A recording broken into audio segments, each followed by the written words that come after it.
اعوذ باللہ من الشیطان الرجیم بسم اللہ الرحمن الرحیم اللہم صلی وسلم مبارک علی سیدنا محمد وعلی آل محمد۔ ایک ہو مسلم حرم کی پاسبانی کے لیے نیل کے ساحل سے لے کر تاب خاک کاشغر۔ تمام امت مسلمہ کی مثال ایک بدن کی طرح ہے، اور بدن کے ایک حصے کو جب تکلیف پہنچتی ہے تو پورے بدن کو تکلیف پہنچتی ہے۔ اور یہ حدیث شریف ہے صحیح بخاری کی، حضور نبی کریم صلی اللہ علیہ وآلہ وسلم خاتم النبیین کی۔ اور اسی وجہ سے آپ دیکھیے کہ جب فلسطین میں ظلم ہوتا ہے، جب کشمیر میں ظلم ہوتا ہے، دنیا میں کہیں بھی مسلمان سے ظلم ہوتا ہے تو ہم یہاں بیٹھ کے اس کی تکلیف محسوس کرتے ہیں۔ افطاری کے وقت، سحری کے وقت ہمیں یاد آتا ہے کہ فلسطین میں کیا ظلم ہو رہا ہے۔ اسی سلسلے میں ایک دن پہلے قومی اسمبلی سے ایک متفقہ قرارداد پاس ہوئی جس میں فلسطینی عوام کے ساتھ یکجہتی کا اظہار کیا گیا اور اسرائیلی ظلم کو پرزور الفاظ میں اس کی مذمت کی گئی، اور عالم جتنی بھی طاقتیں ہیں، اقوام متحدہ، سب سے یہ بھرپور مطالبہ کیا گیا کہ یہ ظلم بند کیا جائے اور فلسطینیوں کو ان کا حق دیا جائے۔ وہ بھی انسان ہیں، ان کے ساتھ خاص کر اس انتہائی ایک بہت ہی معزز مہینے میں یہ جو ظلم ہو رہا ہے رمضان کے مہینے میں، اس کو ہم سب اس کی پرزور مذمت کرتے ہیں۔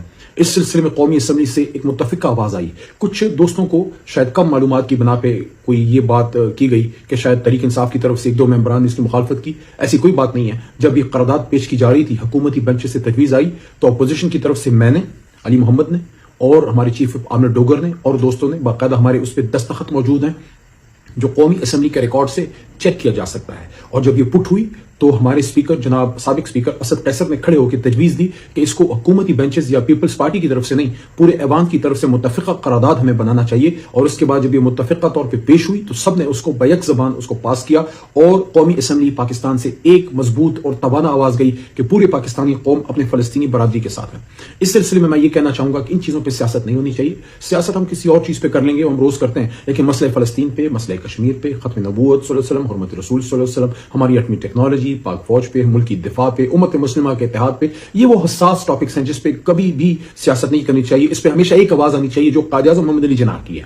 قائد اعظم محمد علی جناح کا ویژن ہی تھا کہ اسرائیل یورپ کی ناجائز اولاد ہے اور کبھی بھی پاکستان اسرائیل کو تسلیم نہیں کرے گا۔ اور یہی بات عمران خان صاحب نے بطور وزیر اعظم کی جب انہوں نے کہا کہ ہم فلسطینیوں کے ساتھ کھڑے ہیں، اسرائیل کو کبھی تسلیم نہیں کریں گے، اور جناح کے ویژن کے ساتھ کھڑے ہیں۔ اور یہ بات علی محمد میں نے بطور پارلیمانی وزیر ایک بار نہیں، دو بار نہیں، متعدد بار قومی اسمبلی اور سینٹ کے فلور پہ بطور وزیر حکومت پاکستان کی اور عمران خان کی نمائندگی ہماری حکومت کی کا موقف پیش کرتے ہوئے میں نے بار بار یہ بات کی کہ اسرائیل یورپ کی ناجائز اولاد ہے۔ قائد اعظم محمد علی جناح کا جو ویژن ہے وہ تحریک انصاف کا، حکومت پاکستان کا ویژن ہے، اور ہم نے اس پہ مضبوط سٹینڈ لیا۔ تو انشاءاللہ اس پہ کسی قسم کی دو رائے نہیں ہے کہ جب مسئلہ فلسطین کی بات ہوگی تو یہاں سے پی ٹی آئی، نون یا پیپلز پارٹی کی آواز نہیں آئے گی، یہاں پاکستانی کی آواز آپ کو قومی اسمبلی سے انشاءاللہ سنائی دے گی، ہمیشہ سنائی دے گی۔ جب تک ہم زندہ ہیں انشاءاللہ کبھی بھی ہم فلسطین کے کاز پہ، حرمت رسول صلی اللہ علیہ وسلم پہ، ان چیزوں پہ کبھی بھی ہم انشاءاللہ مسئلہ کشمیر پہ کبھی کمپرومائز نہیں کریں گے۔